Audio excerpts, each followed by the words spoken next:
So, welcome everyone on this special online book launch of Thrive After 50. I'm really excited that you're here, and those who are listening later, really great that you are going to listen in and learn a little bit more about our story and everything that led up to this book, Thrive After 50. And I am going to do a little introduction and share a little bit more the background. And after that, I really hope that some of you who are in the book would like to share a little bit what they have experienced. But also those who have already read the book. I know, Mary Jane, you have read it. Donna has read it, obviously. Pat went through her parts of the book. So it would really be great if you can share a little bit about what you have seen, what you have experienced. And yeah, we'll just see where it takes us. I'm not always that very much prepared. That's just not my style. So let's just dive into it. So I am going to share my screen. Where are you? Share my screen. Because also the last couple of weeks I have been for several times sharing my story, and every time also have learned so much about everything that I've been writing about. So it's really great to share that as well. So book launch, Thrive After 50. Just short, my story, middle daughter of 3. So, and 1.5 years apart, the older one and the younger one. The story of my life is trying to fit in, and that is especially because of my father, who was quite a narcissist. And as a daughter, you just wanted to be seen. And actually, I took that wanting to be seen and trying to fit in for 40 years, more than 40 years into my life. So it is quite an important aspect. I have a background as an engineer, and also in that time when I was 16, 17, 18, there were all these government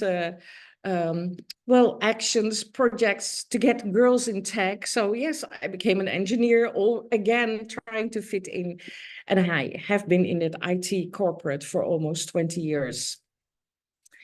I was merely surviving. And that is also, one of the topics in the book. Are you thriving or are you surviving? Well, I was actually really surviving until, let's say, beginning 40, 42. Tried to belong, but really never fit in, and did not feel really happy. There was this itch, also one of the topics in the book, already for many years, that itch, what am I doing here? Waking up at work and then, wondering why you're there, and not really acting on it. At a burnout, actually not one burnout, 3 burnouts, until I really woke up and said, this is the moment for me to act and to move away from corporate life. I quit my job and started my own business. And that was in 2022, and never, ever looked back. So all these stages of what am I going to do? Did I really know what I was going to do at that time? When I quit my job? No. I still had to figure it out. But one thing was for sure, for me, was very clear that it was not where I was not where I should be, where I was supposed to be. So I quit my job and started to reinvent myself and really focused on my purpose. What was really, why am I here? Why am I at this world? And I remember that it was actually when I started working with a couple in the United States. They had a company. He was a truck driver, former truck driver, she a housewife. And I thought, really, I had that air, okay, I will teach you a thing or two. But actually, looking back, they were teaching me a thing or two. Well, not two, a lot. And one of the first thing I remember that she asked me is, what is your purpose? And I was really like, I was 42. I had no idea. I really had no idea what my purpose was. It was, for me, it was just, I went to school, I got a job, and especially in the IT, That was what everyone was thinking. You just stay there until you retire. So that was quite some years. But that for me was not anymore good. So I started to thinking about, so what is my purpose? Why am I here? What am I, supposed to do in the rest of my life? So I really went through that whole phase of what is it? How am I going to take action? And for me, it was very important. I wanted to be happy and to thrive. So that is what the start of my journey was, to figure it out. I've been an entrepreneur since 2002, founder of Female Wave of Change, and the CEO of Move into the Future, the creator of the Wise Move Society, this online community for the over 50. And now I just added officially to my resume, author, although I have co-authored already quite some books, but that for me was not enough. Now the fact that this is my first and only book that I wrote, I can add it to my list. So I'm also the mother of 2 daughters, and they're actually here. That's really exciting. So Katinka is here with her partner, with Patrick. He's also, I see him. Sasha is the one who is cooking pancakes for her daughters. And there is Yara.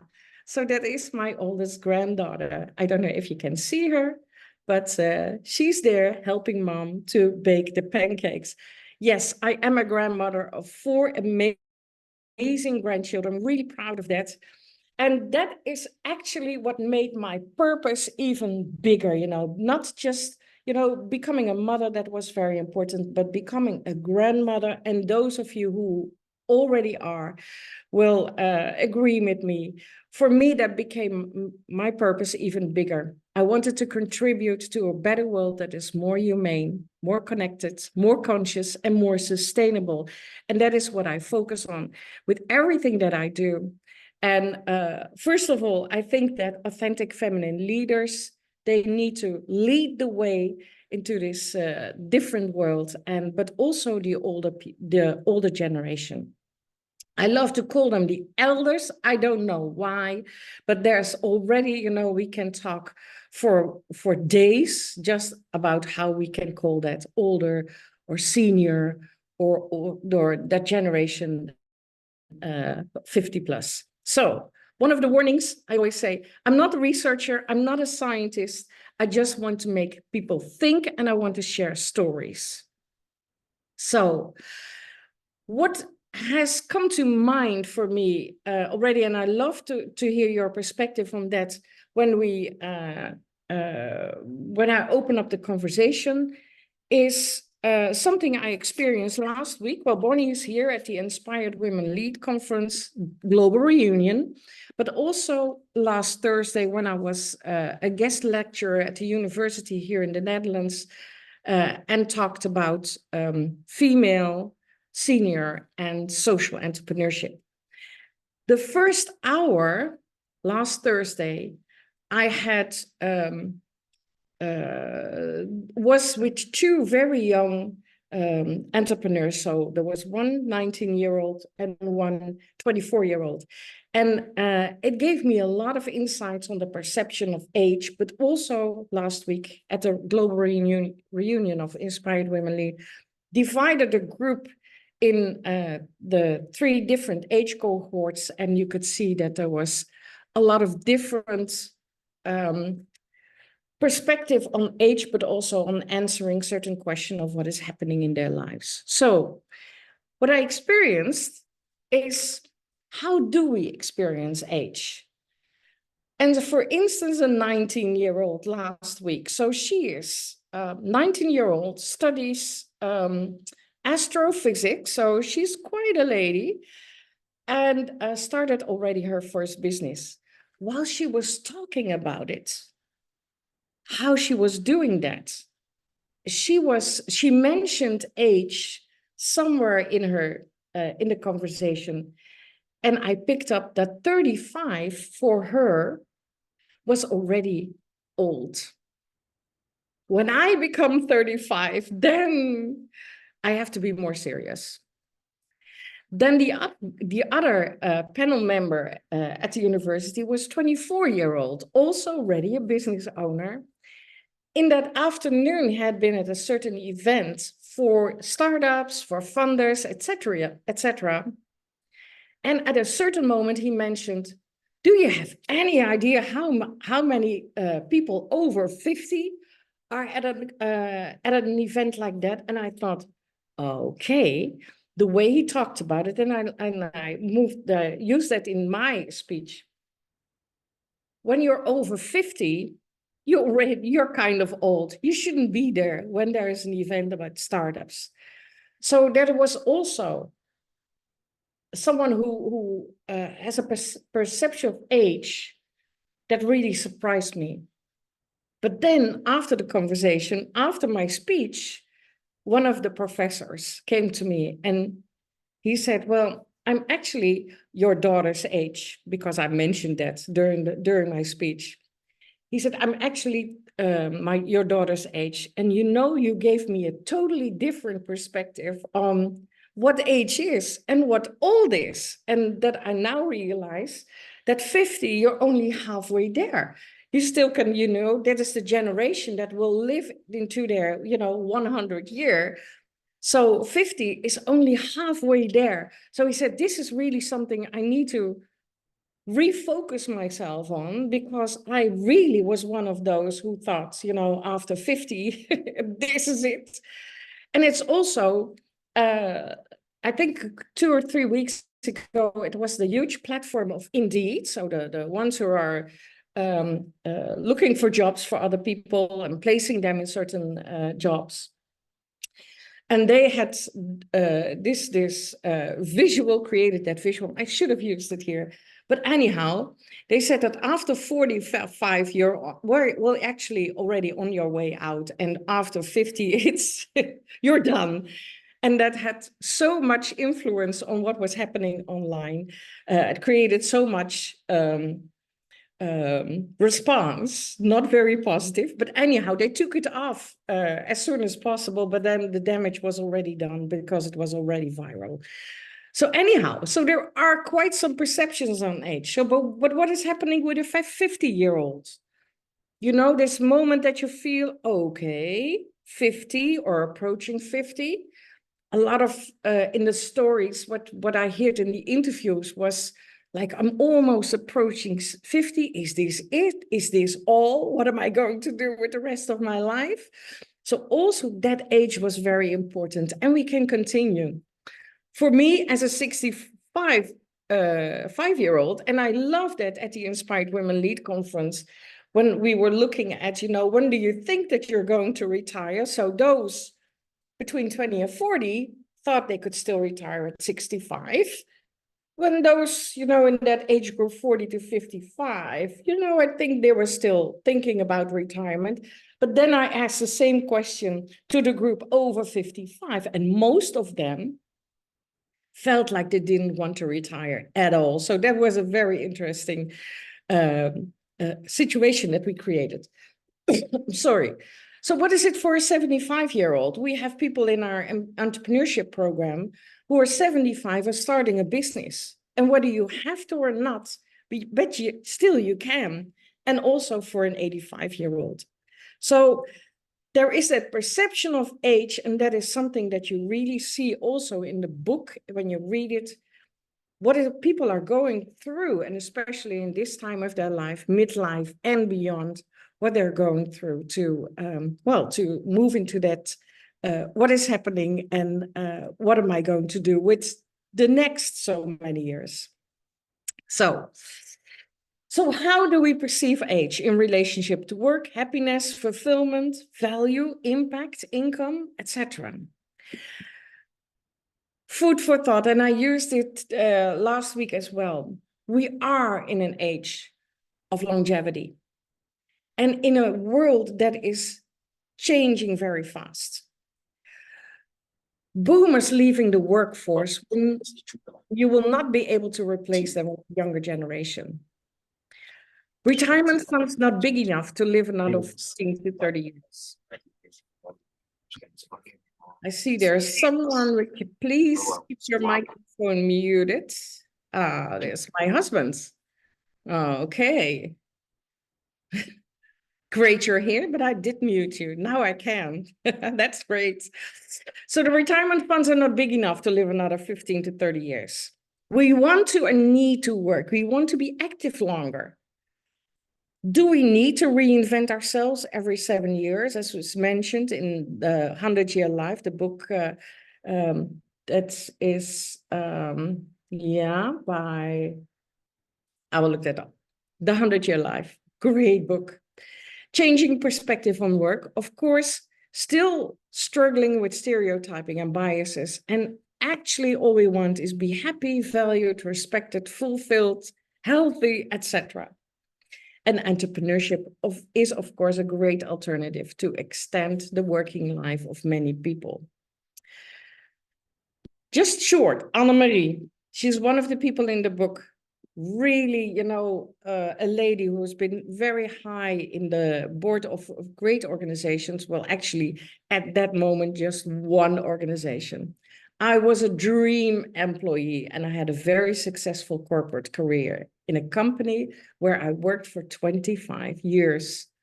Very loyal, not adventurous, and certainly not a thrill seeker. I never felt the urge to leave. There were many new opportunities within the company. I loved every minute of it. I always needed to make an impact, and I did. But then there was COVID. And COVID changed her mind completely about working in that corporate environment. So that was her wake-up call. There are more stories. And Thrive After 50 is a book of stories. A book of stories of those who went through a major career change, midlife and beyond. All moving through the stages of life, the 4 that I've defined in the book.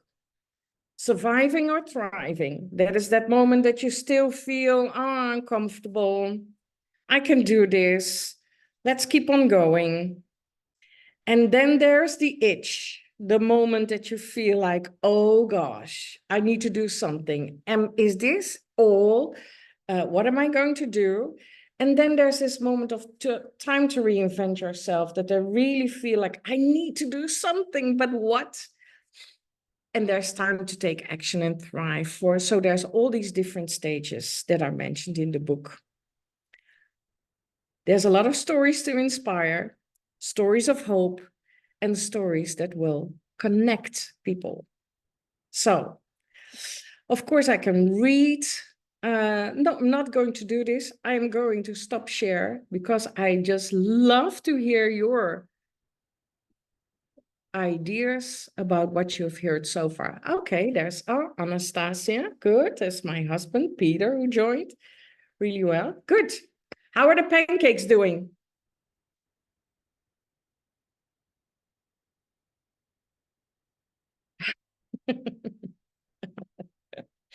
Okay, so I love to hear. Well, the stories that have been divided up in those 4 stages. Pat is here. Pat Crosscomb. Your story is in the book.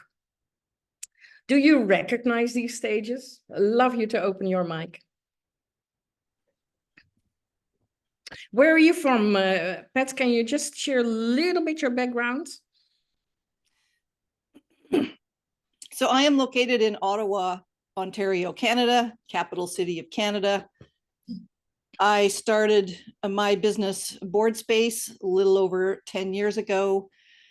I left my very comfy, easy, but very boring, very high stress because I was just so bored with nothing to do with the federal government, working in agriculture.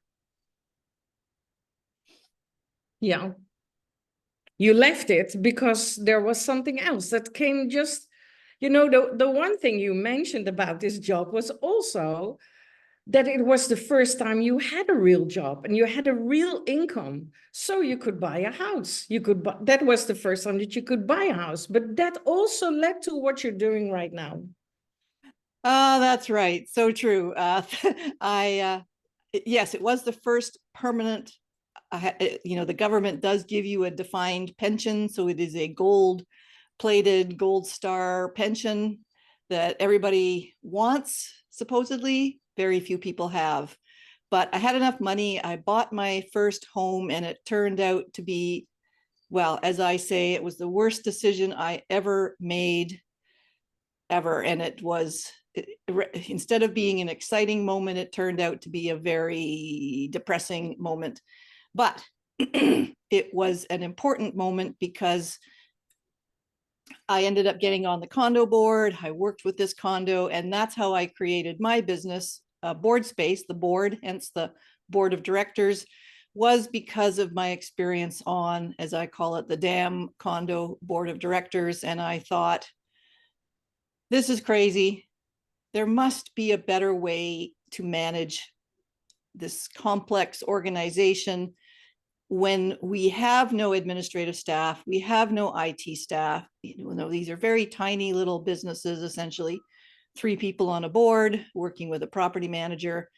And that's why I built Board Space, because I was determined to give everyone in my similar situation the opportunity to just do better and be more effective at managing, well, we're managing people's money. Mm-hmm. Yeah. Yeah. And has been quite a journey, because, and I love to hear where you are right now. One of the things I just want to mention first, because actually all 15 people who have been interviewed and had a great story, they all became entrepreneurs in the end. So they all have started their own business. They all landed on their feet. And, you know, it has been a journey. And for one, those 4 stages, it was 2 years. And for others, it took forever. It felt like it took forever. You have been quite adventurous. You know, if I look at Anne-Marie's, the statement that she was not adventurous, not a thrill seeker, not, she just stayed there for 25 years until there was this moment, what am I doing here?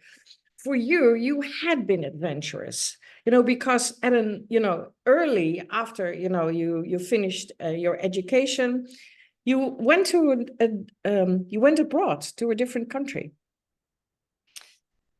Yes, I guess probably some people would describe me as a little bit of a shit disturber that did not always go over well with employers and other people.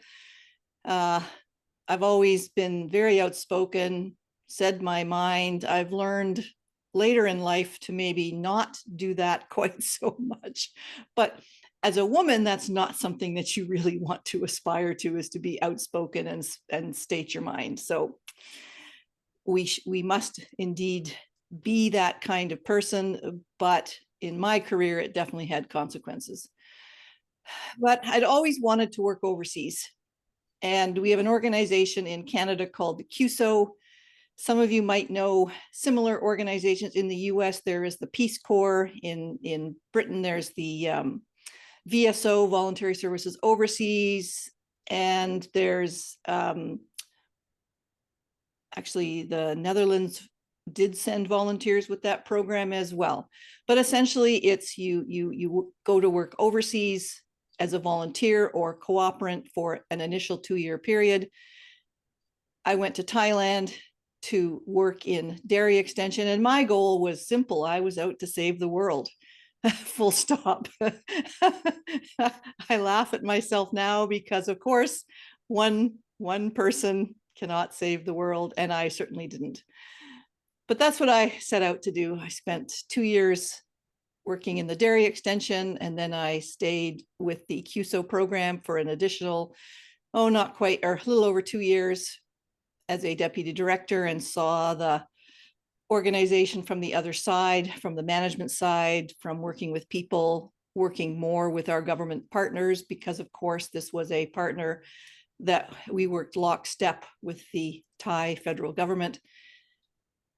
So I met many high-level Thai civil servants as well as diplomatic folks in other governments. It was a fantastic experience. It really was the defining time for me, those 5 years.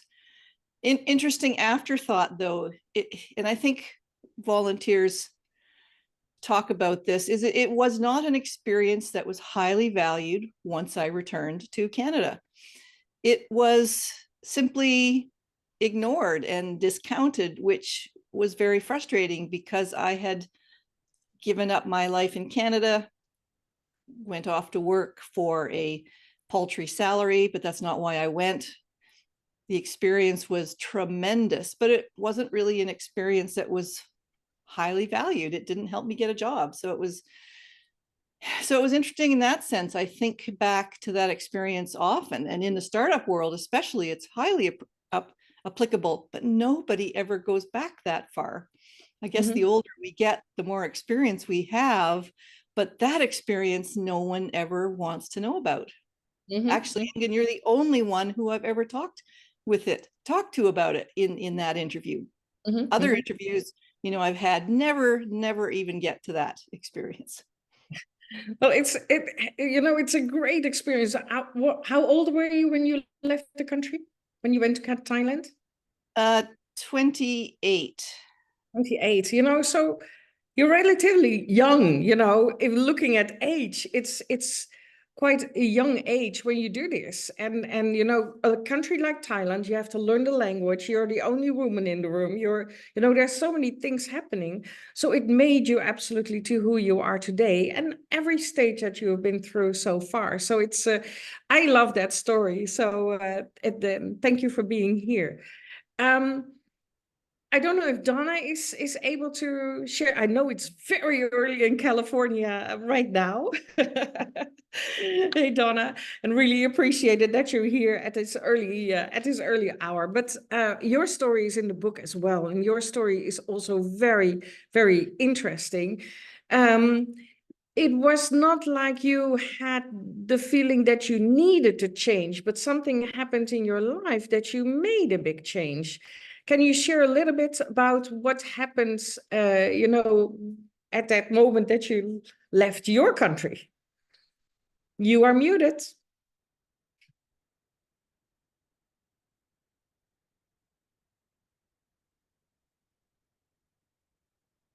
Oh. Is that? Oh, sorry. Asked to unmute. Yeah. Can you hear me now? Yes. Okay. So interesting. I would like to respond in kind of two different phases of what's happened to me after 50. And it's actually a different experience in terms of actually leveraging on my experience, which allowed me to do what I am doing. I had the extraordinary opportunity when I was 58 to get a job in Europe. This is something I was an American, always had the desire to live in Europe, but thought I'd have to wait to retire and maybe do a house exchange or this or that. But I was an empty nester. My son had finished high school, was on a gap year, and I attended a conference and talking to a former colleague. And I will just say that's one of the things to leverage off on as well, is a really good network.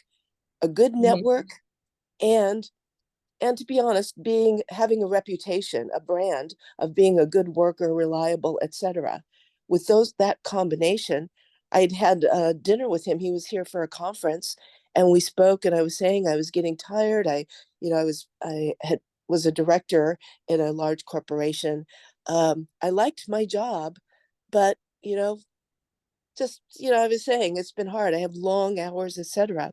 Well, 3 weeks later, he calls me and he says, Donna, I have a job you'd be perfect for, but it's in Rotterdam, Netherlands. And so I said, oh my God. So this was the benefit again of a network. He spoke on my behalf. They knew I was 58 years old, and they hired me and brought me over, knowing that because in the Netherlands, you reach a certain age, you're forced to retire. And so they knew I was only going to be there for a certain period of time. And yet they went ahead because of the recommendation and because of my experience and knowing that when I hit the ground, I could start running, because I'm partly in the regulatory world where it's an advantage that you've had experience in working with regulators, interpreting laws, knowing how companies work and their systems to build processes. And so my interview was all about, will I get along? Do I know what I was getting into, leaving my country? Did I get along with the people on the team? And it was fabulous. And I will say, so that was kind of a very different experience. And then COVID happened and I reached my retirement age. But I was, to be honest, I felt like at the top of my game. My field was in sustainability. And as all of you know, that's a big topic hitting everyone's lives with climate change and issues about financing and job opportunities. And so now I said, well, I'm calling this my pay it forward stage of my life. So I consult, and I'm again consulting in companies where my network has been established. People that I worked with now are in different companies, and they say, "Oh, Donna, I didn't know you're on your own. Can you help me with this project, this and that?" So I'm doing that, and then sort of again through a weird network and Netflix party, I had an opportunity to uh, uh, to to be able to get into a teaching, an adjunct professor position in France. And so now I'm teaching there. And I had a conversation with my physical therapist about what I was doing, and that led to a teaching job in Harlem. So it's kind of like has evolved. And what the young people like are the fact that I have lots of stories to tell about my experience, how I get things done, what are different things they can consider, because they're just starting in the corporate world. They have no idea about some of these more soft skills as well as the hard skills. And of course, I also learned from them. But this has also led me to mentoring and coaching startups and boot camps, and entrepreneurs who are doing work in sustainability. So they're leveraging off of my experience, in that field as well. So it's kind of, I've kept on doing what I'm doing, but my audiences have been very different. So anyway, that's my story, and I'm still doing that here. It's great, and your story is in the book as well. Thank you for sharing it. Now it's again, the fact that you just keep on going. It's not like you have to, but you want to. You just love doing what you're doing, and that's it's really what we hear in what you're sharing. And Bonnie, your story is not in the book. But I would love to hear your perspective on that aging thing. And I know you talk with a lot of, people, women, especially in your own organization, Inspired Women Lead. And I shared a little bit that I was there last week. But, we saw that, the 19-year-old, how she looks into aging. And then there's this 24-year-old, the 38-year-old. How do we perceive aging? And also the thing what happened last week at the conference, at your conference, is that, also people in that 55 plus cohort, they don't want to retire, they just want to keep on going. And that is also what we see you're doing. Love your perspective. Thank you. Obviously, I feel very engaged in this topic. Having started also Age Esteem in 2006. I'd just like to say two things. When we're looking at certain audiences that we speak to, we have to also realize what are the criteria for those people to be in that room. And also, sometimes we're dealing with the cream of the cream. And I think that was the case with all these older people saying, yes, yes, I want to continue. Because what I've seen in my travels is that is not so much the case. It's becoming more so all the time.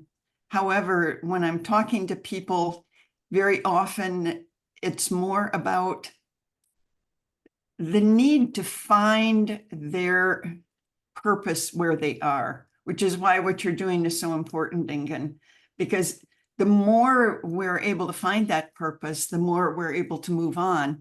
In my own life, I say very openly, what I've been able to do since the age of 60 is what I'm proudest of. That's when I've really been able to build on all that happened before that, and to actually have an impact as you are. You're not, you're also finding this as you age. We're able to have more influence if we simply stand up and ask for it. And look at it. As far as the younger people, well, I will just say it. My friends are all younger than I am. I think just about every single one. And I'm often having lunch with this friend or that friend. And so often in the conversation, there will be something like, I'm so concerned about my mom. I wish she could meet you. And she'll describe, how her mom just isn't motivated anymore, that, she's starting to feel her aches and pains. And I said, well, how old is she? Well, she's 64 or she's 72. It doesn't really matter what the age is.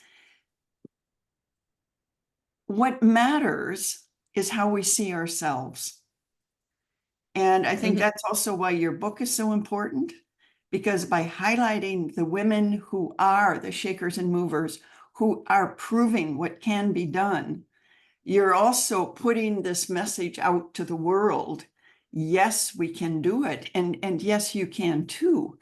And I think that is just so important, because as soon as we start having more role models, we say the young ones need role models. We need them too. And just to realize, oh, hey, we have the Pats, we have the Donnas, we have the Marys, we have, and so on and so on. And it really is just so essential. And I'd like to just add one other thing. I love the fact that there are grandchildren, at least two of them have been popping in and out here, because the Pew Foundation has done a lot of research over the years.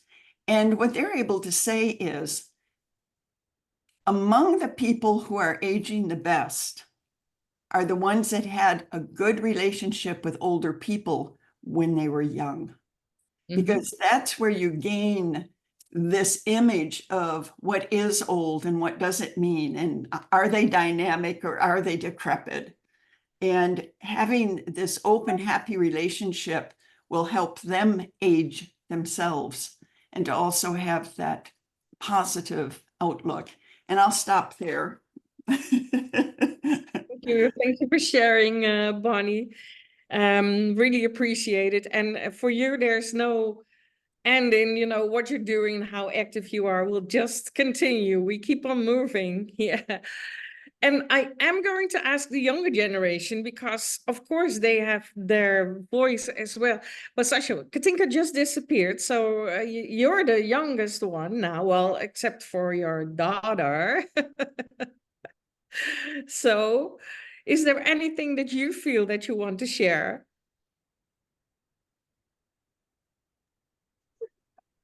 Well, we have a lot of background noise here. Okay. But oh. Also, this one wants to join. I think it's very important. I mean, I see it. I'm a coach of executive people and help them to make the choice to really choose for themselves and not for, the life that has been played out for them, but really choose for yourself, follow your intuition, follow your heart. And I think you are all a good example, and that's why Mom and her book are a great example for us, that it's not done yet. Not at my age, not even over 10 or 20 years. There's so many years that are coming that are exciting. So yeah, thanks everyone for your example.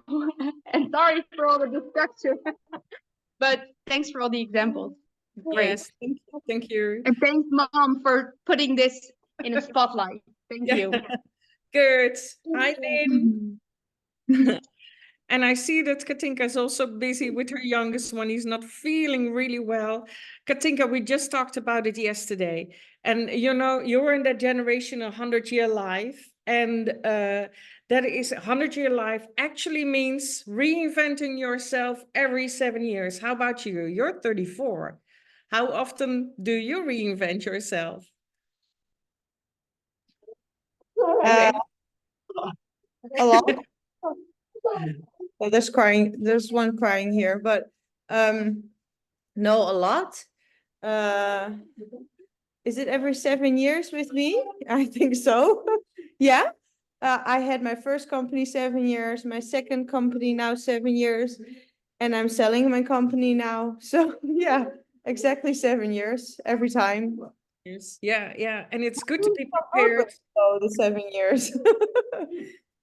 Who knows what you will be doing after that? Yeah, and I really love it what they're doing, and Sasha as well, changing whenever she wants it. She feels okay, this is it, and I really want to move on to the next. Doesn't mean it has to be a complete change, but it does change, and the world is changing. The world needs different things, need different professions, different roles. So it's good to at least think about what your role is and if you need to make a next step. Yeah. I'm going to Mary Jane, and I love it that Mary Jane is always here. You know, I just love that. And she is so committed to everything that is happening with the Wise Move Society, and also with this age group, very, very involved. And I love it that she's here. Well, she's not in the book, although I'm first going to ask you, Mary Jane, looking back at your life, your professional life, did you recognize these different stages? Not until I was in my early 50s. So Mhm. I wish I had been Katinka or Sasha's age when I had more of a wake-up call. But yeah, I was 52, and it was really, for me, it was health issues, you know, severely high blood pressure, heart problem, and that I started to reevaluate what I've been doing, what have I been doing, you know, for the last 20, 25 years at that point. And it really put me onto a whole different path. And Bonnie, it comes down to what you shared, but it's something I think that's a common theme here. It is about having purpose and passion. You know, I had to stop and take hold of myself and say, you know, what is it? Who is Mary Jane? And what does she want out of life? You know, is this the direction my life is going in? Pill popping and whatever, you know, in order to. So it was a pivotal moment, and then set me on the journey that I've been on since then, and even with my own company. And what I love, I interact a lot with younger trainers. Donna and I we're not quite, I think we're 3 weeks apart in birthdays. We'll both be turning 70 in the next few weeks. And we're going to be celebrating on my birthday. Donna will be back in the Netherlands. But I really work with a lot of young people, you know, they're in their 30s and 40s. And it's like, there is no age barrier, you know, I learn from them, they learn from me, and it's that intergenerational aspects of and respect, etc. So this is something that I've also, as you know, Ingrid, I've also really done, I can't say a deep dive into the topics, but intergenerational workplaces, ageism, what is it, how is it affecting us? I don't feel it, all right? I don't feel it. I know that there's some ageistic comments that can be made, but I don't feel it. But I think that a lot of people in their 50s and 60s in the workplace, they are experiencing it, and hopefully we can help a number of those find their path, find their journey in life that that will, as Sasha, I think you mentioned it about with your whole heart, you know, into doing something with your whole heart. So yeah, I love this topic. I love what we're doing, and looking forward to making greater impacts. And maybe with this book, we can, you know. Yeah. So you did read the book? Yes. Yes. I haven't read it from cover to cover, but I've gone in, you know, yes. the stories, and yeah, and yeah, it's fascinating to see what motivates, to read, not to see, but to read about what motivates different people. And yeah, I think we can all learn from the stories in that book. Yeah, absolutely. Yeah, you wrote a beautiful review. Thank you for that. And really, yeah, to motivate people to read it and also to share it, you know, just don't only buy it for yourself, but buy it for your sister, your brother, you know, your neighbor, doesn't matter. And that is what I liked, the young woman, 19 years old, that I met on Thursday, who already started her business. She bought it for her mom. She said, my mom really needs this. So it's fantastic. And there is my Can I ask you a question? I'm curious because I was watching along with others, we were watching your presentation on Thursday in Maastricht. Yeah. And of course we couldn't see the audience, but when you were asking them the questions on what they felt, you know, about the ageism questions, were you shocked by the responses? I mean, I would have loved to have seen or to have understood how they were responding to some of those questions. Were there a lot of stereotypical? Yes, there were quite some stereotypical, but you know, you cannot blame them. You know, No. But I was just curious. Yeah. You know, When I was 19, you know, I felt that 50 was old. When I was 34, I felt that, you know, and it's absolutely right. But there were quite some who, when I said, you know, do you think that we need to move away, that the over 50, 60 need to make place for the younger ones? That was not what they wanted. So there was quite some, I will write about it because it was quite interesting. Yeah, thank you for asking. Yeah, so that's good. And I see this is my oldest grandbaby. Well, not baby anymore. Hey, Jackson, how are you? So that's good.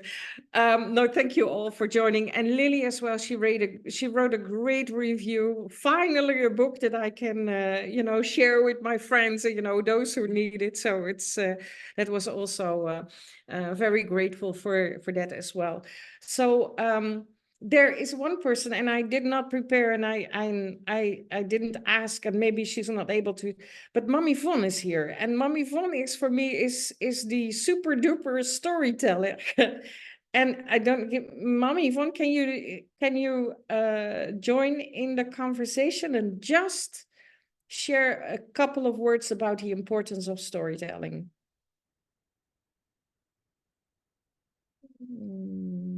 If she's not, it's okay. There was family celebrations and things going on, so I'm already happy that you're here. Thank you for that. Well, a lot of, is there anyone who wants to share anything anymore? You know, for me, this is really, and I am going to, Anastasia, Kenya, yes, open your mic. Yes, Ingrid, congratulations. Let me start by that. When I saw the book, I've not yet purchased it, but I'm going to purchase. I was very excited, and I'm sure you read my comment on Facebook. Yeah, very, very excited. You know, you are a trailblazer for me. I keep on following you on Facebook. And of course, the Female Wave of Change is our home, the home for us. I'm happy also to see Barney. This is very, very exciting for me. And listening to the stories, I'll give you my reflection after I've read the book.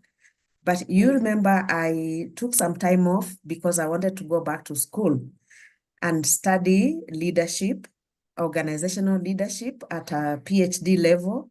I'm doing my 3rd year and I'm almost done with the coursework. And I mean, when we are talking about age, I sincerely don't talk about age because I found like it is a barrier for whether you are young or you are middle-aged or you are old. What is it? What has kept you here in this world? What is it that you want to do? And how do you want to do it? Because you can be 30 years, but you don't have the energy to do what you want to do. And you don't have a focus. You can be at 50 and you start mourning because you know you are just, in your mind, you know you are just about to retire. And I was, just before I joined a little bit late because someone called me, a former classmate, and we were talking. She said, I'm retiring in the next 2 weeks. And I'm asking her, retiring? What do you mean? Then she says, I'm saying, just say you are ending your employment, but I don't think you should be using retirement because for me, there is a stereotyping element attached to retirement. And this is something that I try to discourage people from using. Maybe another word, because I believe we can do so much. And I've been watching you and the, what do you call the group after 50? The Wise Move Society.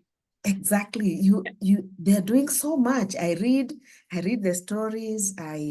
Sometimes I comment.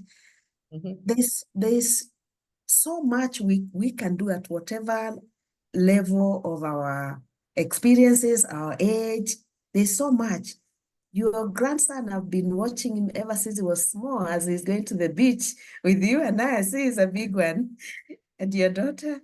And so looking at them, they definitely need someone like Mom Ingo to mentor them, to coach them, to share experiences, to share those stories, because it's from learning from the people who are ahead of us that we gain the confidence, and we find places to cite references.